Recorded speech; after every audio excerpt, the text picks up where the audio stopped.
Hello everybody, welcome to Behind the Battle channel. Don't forget subscribe.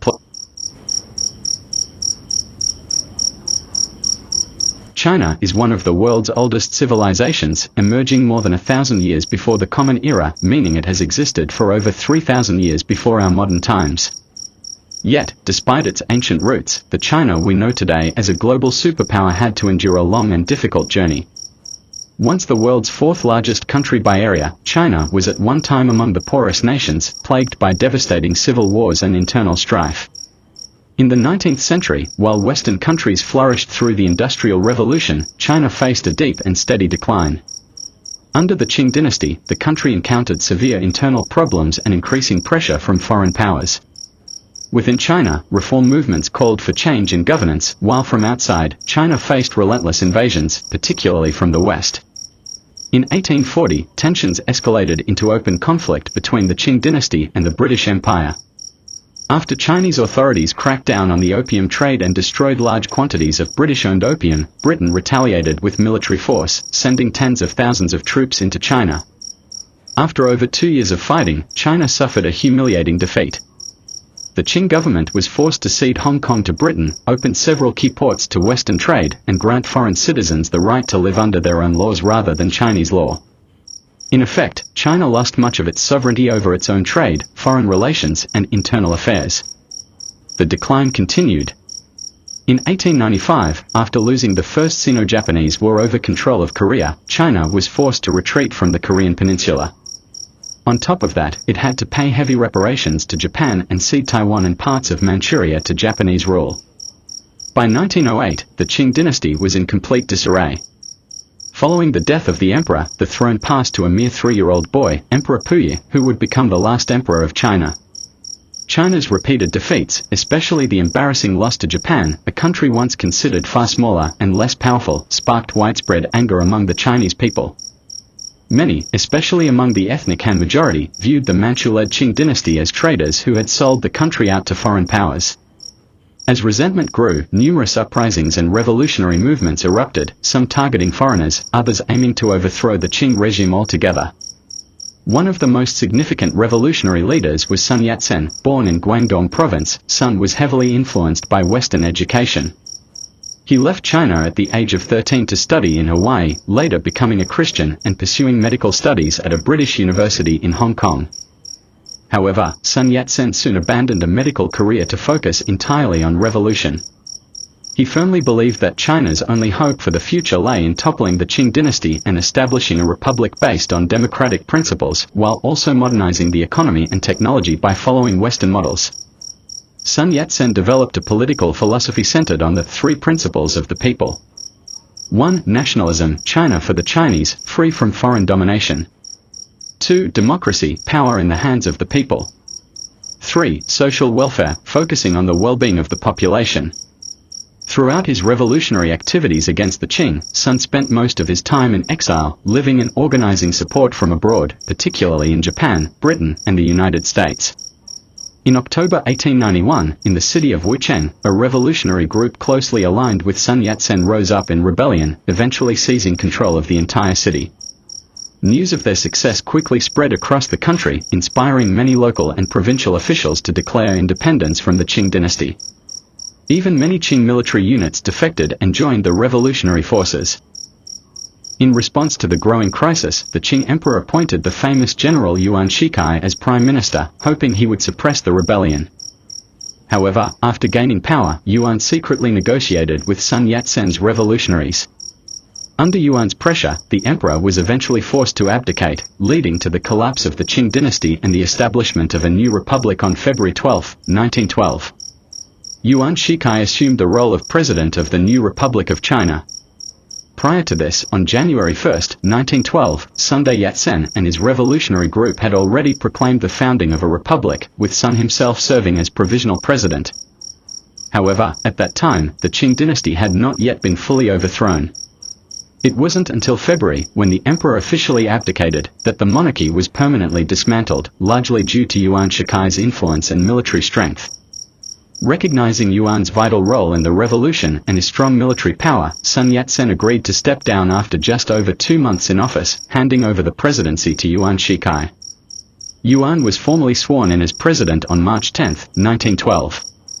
While Sun Yat-sen lacked the military strength to effectively lead the nation, he still worked tirelessly to continue his political mission.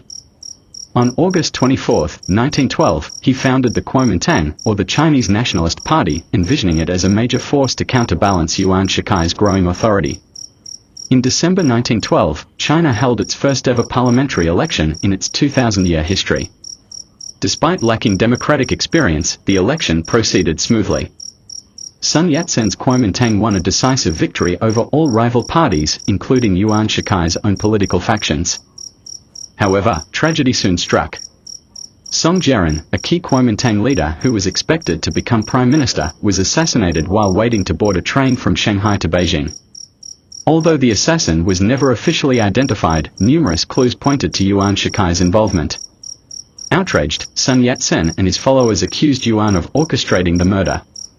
Tensions quickly escalated, and armed conflict broke out between Sun's revolutionaries and Yuan's government forces. This became known as the Second Revolution. Unfortunately for Sun and his allies, their forces were too weak to overcome Yuan's military might. Their uprising was crushed, and Sun Yat-sen was once again forced into exile in Japan. After Sun Yat-sen's revolutionary forces were crushed, Yuan Shikai swiftly consolidated all political power into his own hands. Influenced by his long experience as an official under the Qing dynasty, Yuan had a deep-rooted belief in monarchical rule. To him, the republic was merely a temporary phase to remove the Manchus from power.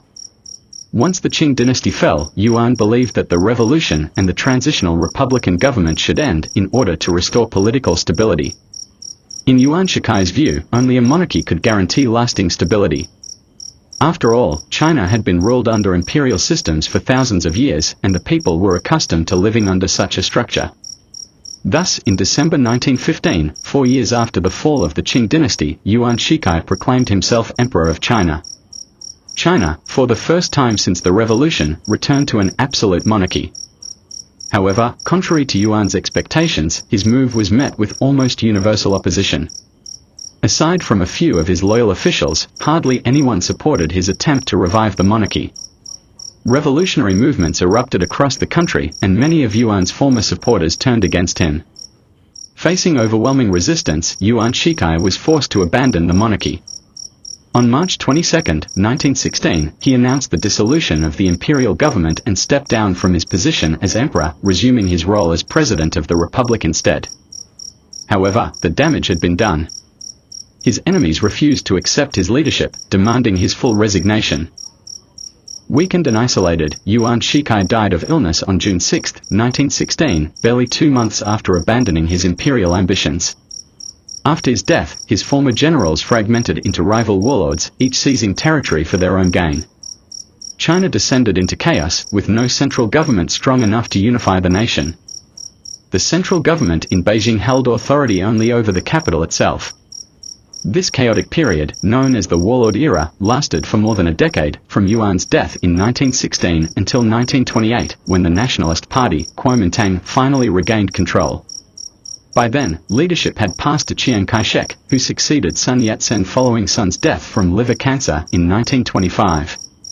In 1926, Chiang Kai-shek launched a major military campaign, known as the Northern Expedition, to defeat the warlords and reunify China.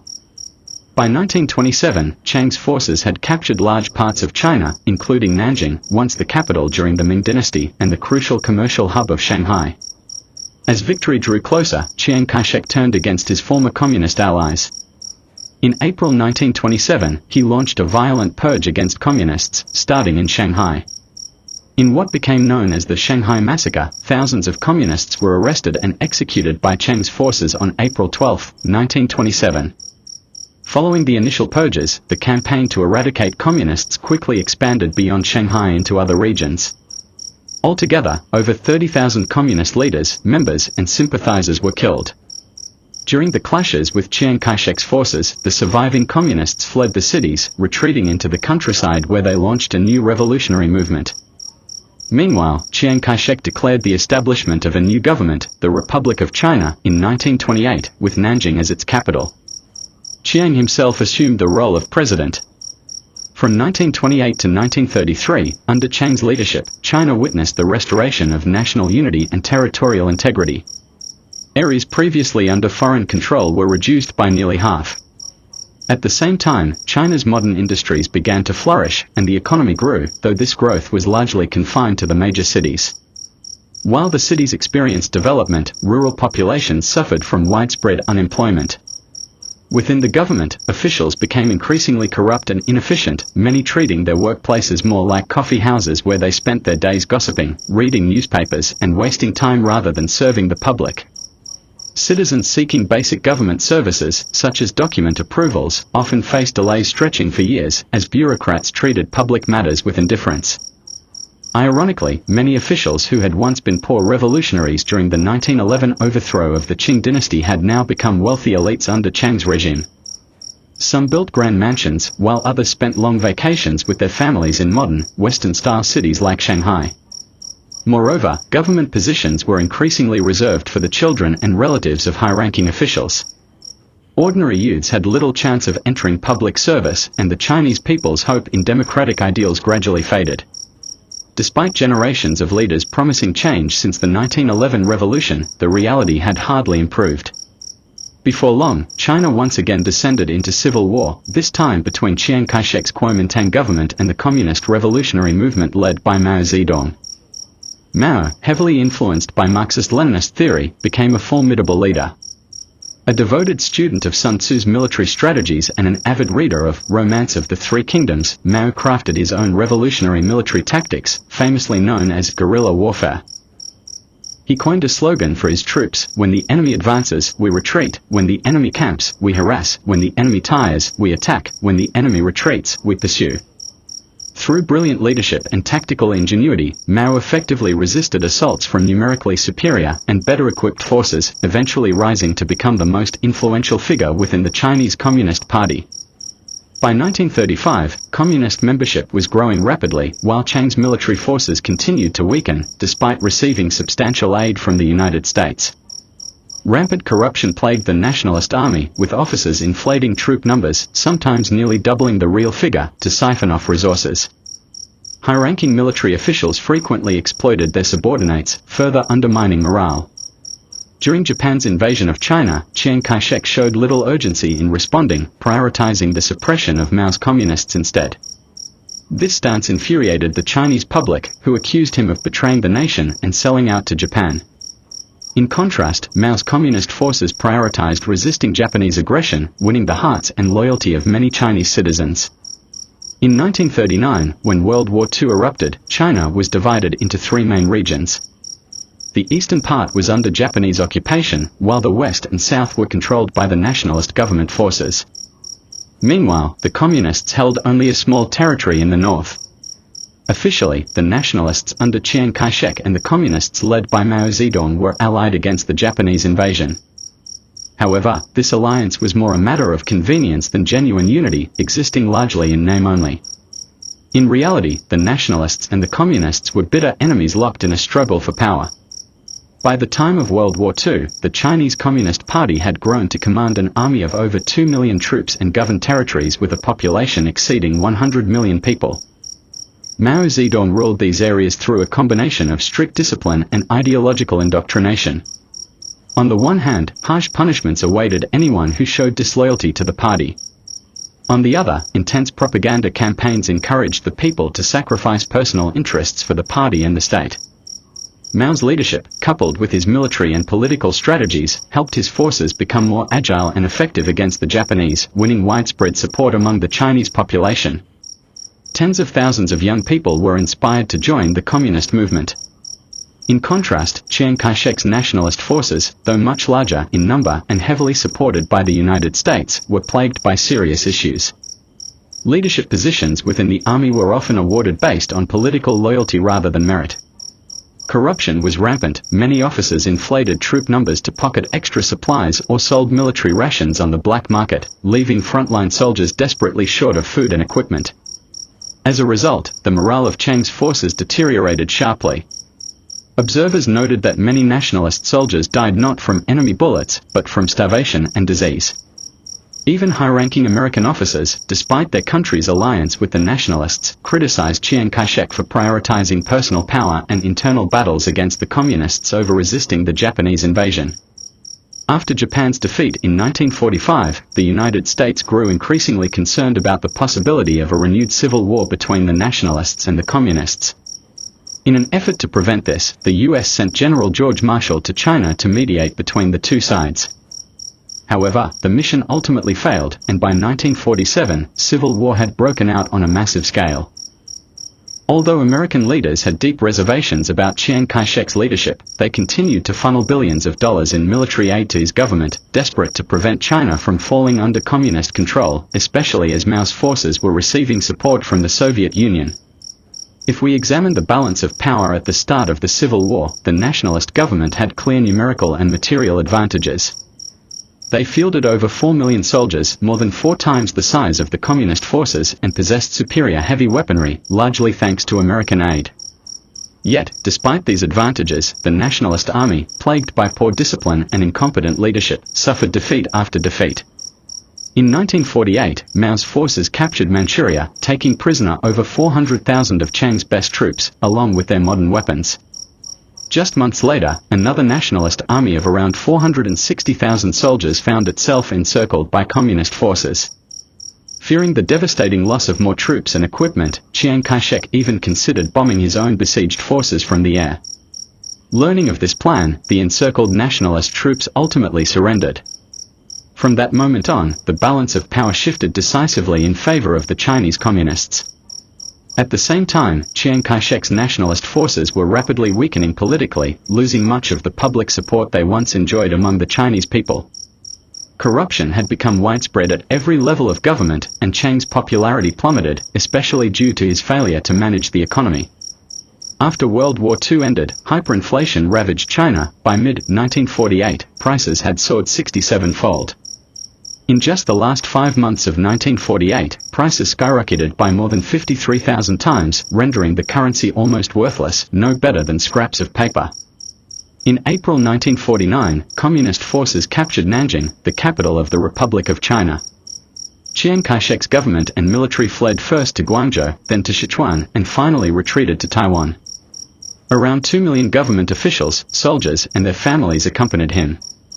Upon arriving in Taiwan, Chiang declared Taipei the temporary capital of the Republic of China and continued to claim that his government was the only legitimate government of all China. Meanwhile, the entire mainland fell into the hands of the Chinese Communist Party. On October 1, 1949, Mao Zedong proclaimed the founding of the People's Republic of China, moving the national capital back to Beijing.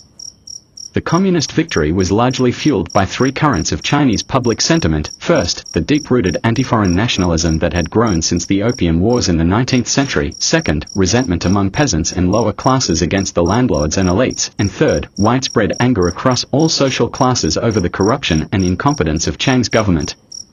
However, Mao Zedong's rise to power did not bring relief to the Chinese people. Instead, it plunged them into further suffering. Under communist rule, society was strictly divided into peasants, the middle class, and landlords. The government organized public meetings where peasants were encouraged to denounce landlords, forcing them to confess past crimes and surrender their land and assets to the collective. Between 1949 and 1957, all farmland was collectivized under a system known as the People's Communes, with each commune obligated to deliver 5 to 10% of its harvest to the state. Urban economic activities were also tightly controlled. All private businesses were seized by the government, and private entrepreneurship was outlawed. Business owners who agreed to cooperate with the communists were allowed to remain in management positions, but only as state employees. Those who resisted faced persecution, and many were forced to abandon their homes and flee to Taiwan or Hong Kong. After seizing power in 1949, Mao's government implemented a centrally planned economy based on the Soviet model. But after nearly a decade, China's economy had not developed as expected. The country remained a poor, agrarian nation, far behind the industrialized Western powers.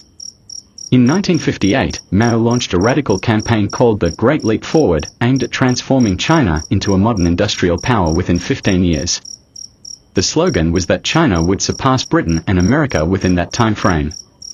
Collectivization was intensified across both rural and urban areas. Private property of all kinds, including land, livestock, and equipment, was abolished. All agricultural and industrial production was to be managed collectively. Every citizen, young or old, was mobilized to work in fields, dig irrigation canals, build dams, and, notably, produce tools and equipment domestically to avoid dependence on foreign imports. However, the Great Leap Forward proved disastrous. Rather than turning China into an industrial powerhouse, it devastated the agricultural sector and triggered one of the deadliest famines in Chinese history. It is estimated that between 1959 and 1961, over 30 million people died from starvation, disease, and related causes. The Great Leap Forward became recognized as a major catastrophe and a colossal failure of Mao Zedong's leadership, causing many within the Communist Party to lose confidence in his direction. In April 1959, Mao Zedong voluntarily stepped down from his position as president of China, although he remained the chairman of the Communist Party.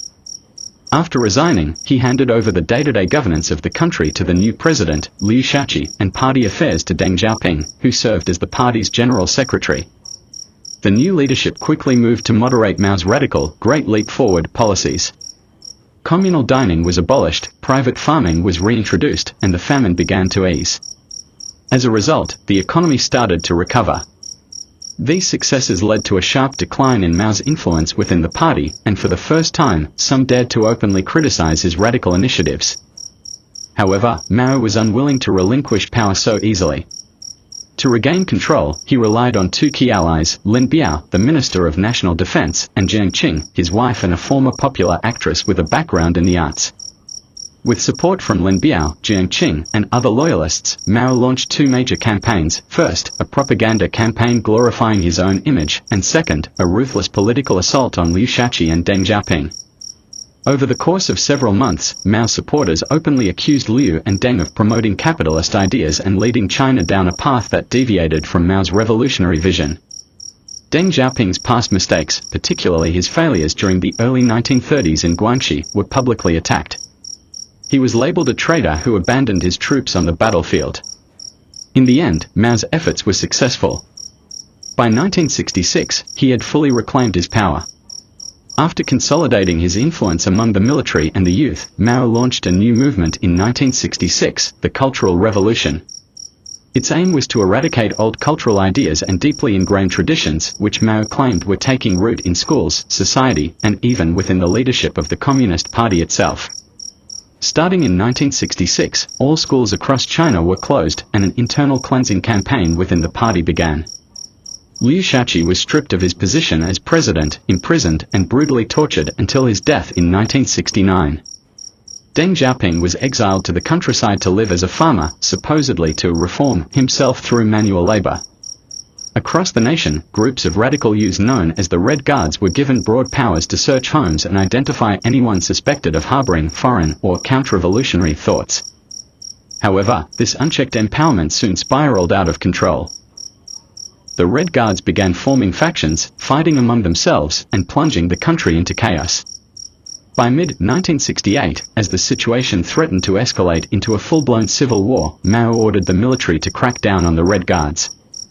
Many were forcibly sent to rural areas to work and reform through hard labor.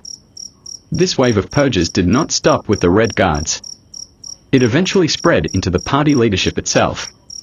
By 1970, the Communist Party's top leadership was divided into two camps, one loyal to Mao and another aligned with Lin Biao, his once trusted ally and the Minister of Defense. In 1971, Lin Biao would be accused of plotting a coup against Mao, a charge that would have dramatic consequences for China's political future. Lin Biao and his family attempted to flee by plane, seeking political asylum in the Soviet Union. However, their aircraft crashed in Mongolia, killing everyone on board. By 1971, Mao Zedong had eliminated nearly all of his rivals within the Chinese Communist Party leadership. Deng Xiaoping was stripped of his positions and sent to the countryside for re-education through labor.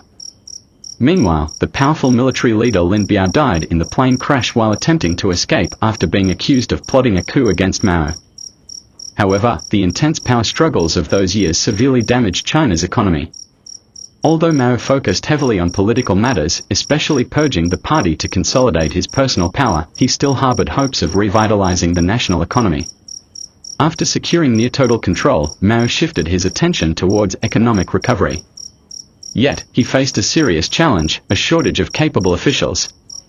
The Cultural Revolution had decimated the country's administrative ranks, many skilled officials had been purged, with some losing their lives and others stripped of their positions and sent to labor camps. To address the economic crisis, Mao relied on Zhou Enlai, who at the time was serving as premier.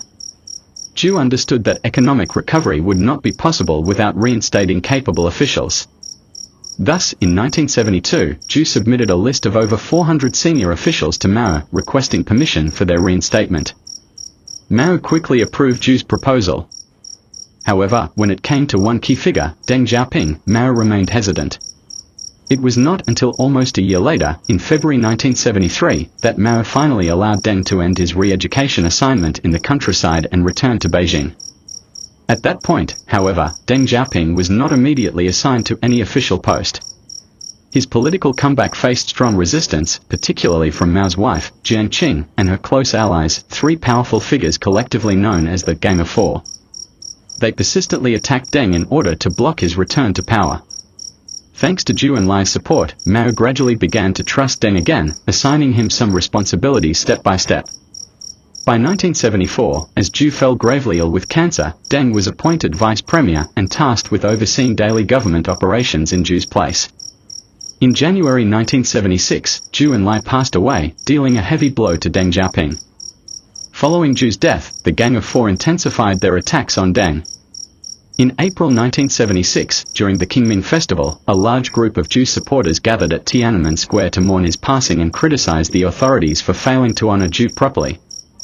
They also took the opportunity to express support for Deng Xiaoping's leadership. The Tiananmen incident was portrayed by the Gang of Four as an anti-revolutionary uprising against Mao. 2 days later, on April 5, an emergency meeting of the party's Politburo was convened. Following Mao's instructions, Deng Xiaoping was stripped of all his positions once again. Meanwhile, the premiership, previously held by Zhou Enlai, was handed over to Hua Guofeng. Moreover, Mao appointed Hua as the party's first vice-chairman, effectively designating him as Mao's successor and blocking Deng's return to power. This took place about 5 months after Zhou Enlai's death. Mao Zedong passed away on September 9, 1976. A month later, Hua Guofeng, Mao's successor, ordered the arrest of the Gang of Four and initiated a purge of extreme Maoist elements within the party leadership. By mid-1977, Deng Xiaoping was appointed to several key positions, including vice-chairman of the party, vice-chairman of the military commission, and commander-in-chief of the People's Liberation Army. Although Deng worked under Hua Guofeng's authority, Hua was not a prominent figure in terms of political achievements, influence, or reputation when compared to Deng. In reality, after the deaths of Mao Zedong and Zhou Enlai, Deng Xiaoping emerged as the most influential figure in China's politics, economy, and diplomacy. In the military sector, Deng's influence also exceeded Hua's, particularly after Lin Biao's death. As a result, despite Hua's official position as party chairman and premier, it was Deng Xiaoping who was truly in charge of the important matters of both the party and the state.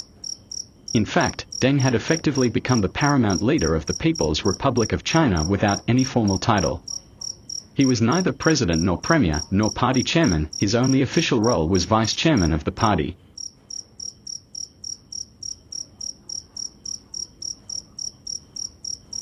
Thank you for watching.